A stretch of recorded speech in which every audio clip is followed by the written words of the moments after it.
Dietologga bordim.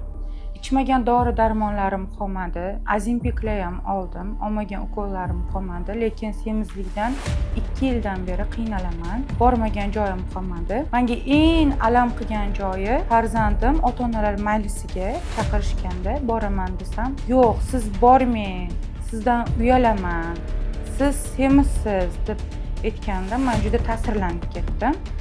Keyin menga siz maslahat berishdi. Ishlaringizni kuzatdim.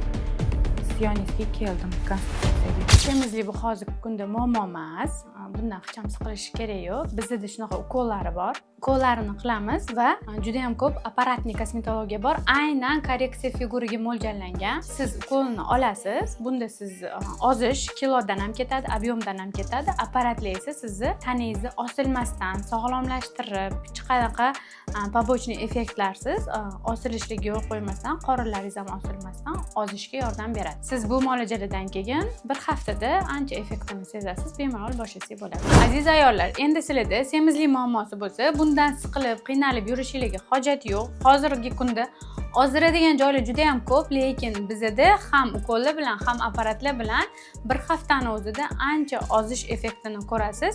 Kimda shunaqa muammolar bo'lsa, bemalol direktga murojaat qilsangiz bo'ladi.